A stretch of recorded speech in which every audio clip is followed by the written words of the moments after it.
اسے اللہ کا نام لے کے چھوڑنا، بسم اللہ اللہ اکبر بول کے اسے چھوڑ دیے کتے کو، وہ لایا ہے، اب وہ چیز کیا ہے؟ حلال ہے۔ اب اس میں بھی ایک مسئلہ پیدا ہو جاتا، وہ لاتے ہوئے کھا گیا آدھا، اسی واسطے بار بار یہاں پر تعلمونہن مما علمکم اللہ لایا ہے۔ کیوں؟ سدایا ہوا جو جانور ہوتا نا انہیں کھاتا نہیں، انہیں اسے تمہیں ٹریننگ دیتے، اسے خالی تیرا کام کیا؟ پکڑ کو لا، تو جب بھوک رہی تو بھی نہیں کھانا، تو وہ ٹریننگ دینے والا اور ٹریننگ دیا ہوا جو جانور ہے نا اسے معلوم رہتا وہ دونوں۔ اس واسطے علماء میں پھر اختلاف ہو جاتا کہ اگر انہیں کھا لیا تو اس وقت کیا ہوتا؟ بہرکیف ترجمہ جو ہے اس حد تک ہم سمجھنا ہے تو کیا ہے؟ تمام پاکیزہ چیزیں حلال، اور آپ کہیے کہ وہ تمام پاکیزہ جو شکار ہیں وہ بھی حلال جو شکاری جانوروں کو شکار کے واسطے تم نے سدایا ہو، جیسے اللہ نے تم کو سکھایا ہو اس طرح۔ اچھا، فَكُلُوا مِمَّا أَمْسَكْنَا عَلَيْكُمْ، کھاؤ اس کو جو وہ پکڑ کے لے کے آ گیا، پکڑ کے لے کے آ گیا۔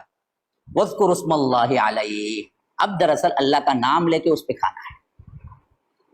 اسی واسطے علماء کہتے ہیں کہ چھوڑتے وقت ہی اللہ کا نام لو۔ اچھا، یہ تو کیا ہے؟ شکار کا ہو گیا۔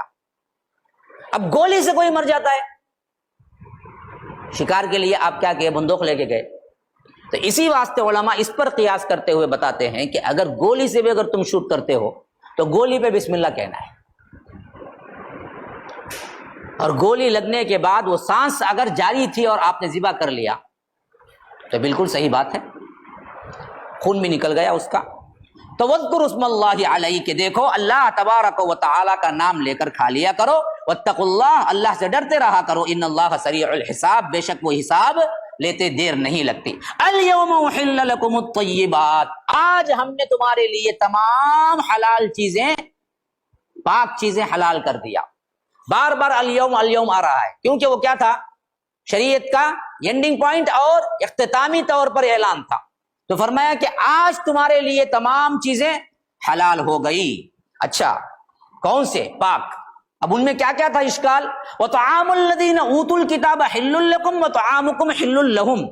دیکھو اہل کتاب کا ذبیحہ، اہل کتاب کی چیزیں، اہل کتاب جو شکار کرتے ہیں یا اہل کتاب جو ذبح کرتے ہیں وہ ذبیحہ بھی تمہارے لیے حلال ہے، اور تمہارا کھانا بھی ان کے لیے حلال ہے۔ لیکن آج کے حساب سے شرطیں ہیں اس پر۔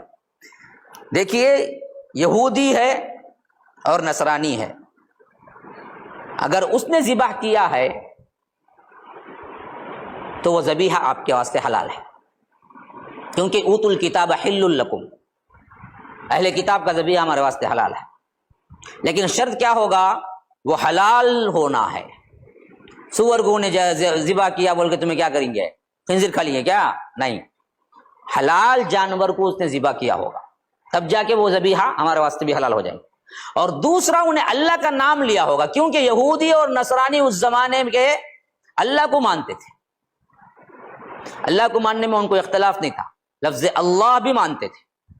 تو اگر اللہ کے نام سے اگر اس نے ذبح کیا ہے، اور آج بھی کوئی یہودی اللہ کے نام سے ذبح کرتا ہے تو اس کا ذبیحہ ہمارے واسطے حلال ہے۔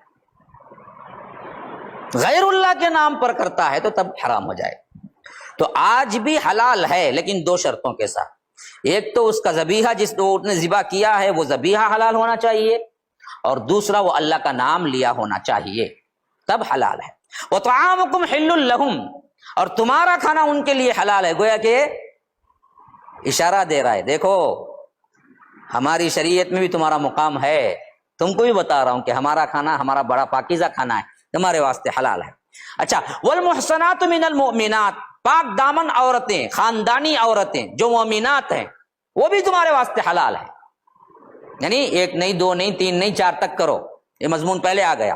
یعنی مسلمان خاندان میں اچھے خاندان والے محسنہ، کون محسنہ؟ کون محسنہ؟ وہ عورت ہے جو اپنی عزت، اپنی عصمت بچا کے رکھی، آزاد رنڈی ہے کون تھی، یا قہبہ گیری کرتی ہے، یا نہیں تو زنا کے لیے باقاعدہ کیا اڈا ہے اس کا، ایسی اگر ایمان والی ہے تو بھی نہیں کرنا جان بوجھ کے، زانی سے شادی نہیں کرنا جان بوجھ کے۔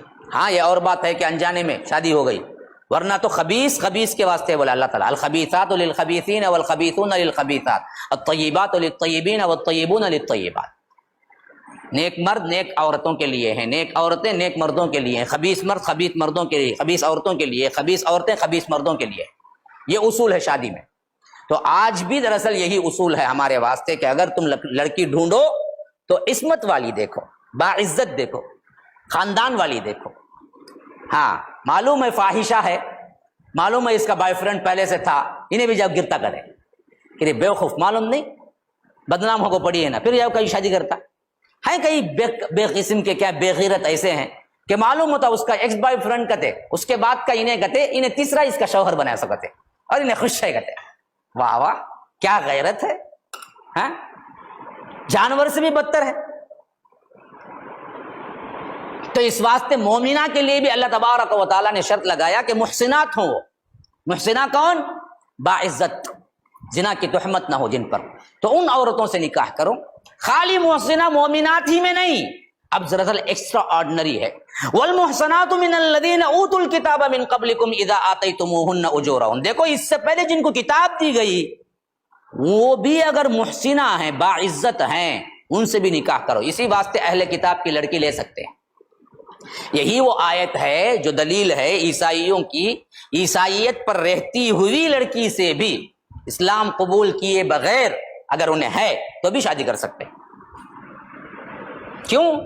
یہ آ گئی محسنہ میں، لیکن شرط لگا دیا محسنہ ہو۔ وہ عیسائی لڑکی سے کر سکتے ہیں، اہل کتاب سے کر سکتے ہیں، کب؟ انہیں محسنہ ہو، محسنہ پاک دامن۔ اب انہیں لو کر کو شادی کرتا، کہاں سے پاک دامن رہی؟ انہیں کر ڈال کو بولتا عیسائیوں سے تو کرو، وہ بول کو ہے نا اللہ تعالیٰ اجازت، ارے بیوقوف تو کرایا نا تو کاما، انہیں تب پاک دامن رہی، انہیں بے غیرت تھی، بول کو اتنا پھری تیرے ساتھ بغیر شادی کے پھرتا پھرتا پھرتا ایک 3 سال چل لگا ہوتا، اس کے بعد شادی یاد آتی اسے کہ بھائی مسلم لڑکیاں چھوڑ دیے تمہیں عیسائی سے جاؤ کر ڈالے، نہیں نا اللہ اجازت دے کو ہے نا، اللہ تبارک اور کیا ہے وہ اجازت بھی دیا کہ جو 3 سال پھرے لے کو۔ تو اللہ نے اہل کتاب کی لڑکی لینے کو کیا ہے جائز قرار دیا، لیکن یاد رکھیے مسلمانوں اچھی طرح اللہ نے اس میں شرط لگائی محسنہ۔ محسنہ وہ ہے جو پاک باز ہو، ہاں بے حیا فاحشہ نہ ہو، پاک دامن عورت، اس سے کر سکتے۔ اور یہ بھی دراصل کیا ہے خطرے سے خالی نہیں ہے، پاک دامن ہوتی ہوئی بھی خطرے سے خالی نہیں ہے۔ کیوں؟ آگے چل کر تمہاری نسل اسی پر ہوگی۔ اسی واسطے اللہ نے لڑکی لینے کو جائز قرار دیا، لڑکی دینے کو نہیں۔ آپ اہل کتاب کو اپنی لڑکی دے نہیں سکتے، ہاں وہاں سے لڑکی لے سکتے ہیں۔ کیوں؟ مرد حاکم ہے، اس کی چلتی۔ اس واسطے آگے چل کر اگر اہل کتاب سے لڑکی لیے تو بھی بچے مسلمان ہی چلیں گے، لیکن تمہیں لڑکی دیے تو تمہارے بچے کیا ہوں گے؟ کافر ہو جائیں گے، عیسائی ہو جائیں گے یا یہودی ہو جائیں گے۔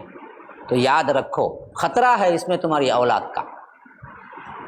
انہیں پہلے پاؤں میں گر گا، معلوم ہے شادی کرنے کے ٹائم بہت پاؤں میں گر کو ہے تو ضرور اس کے بچے عیسائی بنیں گے، تب ایسی لڑکے سے شادی کرے جا ہے نا بھائی، ایکسکیوز بول کے گئے تو تیری پوری بربادی بھی ہے بات میں۔ تو اصل میں معاملہ حکمت کے طور پر یہ دیا گیا ہے کہ عورت لے سکتے ہیں لیکن خطرے سے خالی نہیں ہے، اس واسطے اس سے بچنا ہی بہت بہتر ہے۔ اسی واسطے حضرت عمر کے دور خلافت میں جب بڑے بڑے صحابہ کا معلوم ہوا کہ عیسائی لڑکیوں سے شادی کیے ہیں تو کئیوں کو حضرت عمر نے بلا کے کیا تنبیہ کر دی کہ نہیں کرنا چاہیے، کیونکہ آگے چل کر اصول بن جائے گا، لوگ سمجھیں گے کہ یہ اتنے بڑے بڑے لوگ کیے ہیں تو ہم کو کرنے کیا ہے، تو نسلیں برباد ہو جائیں گی۔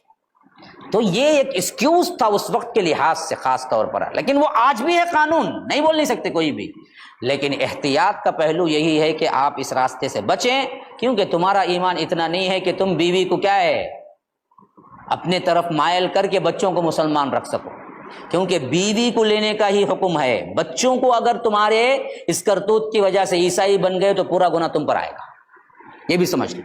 تو فرمایا کہ وطعام الذین اوتوا الکتاب حل لکم وطعامکم حل لہم والمحصنات من المؤمنات والمحصنات من الذین اوتوا الکتاب من قبلکم اذا آتیتموہن اجورہن محسنین غیر مصافحین ولا متخذی اخدان. یہ بات وہاں بھی آ گئی، پھر یہاں بھی دہرایا جا رہا ہے کہ اگر تمہیں غیر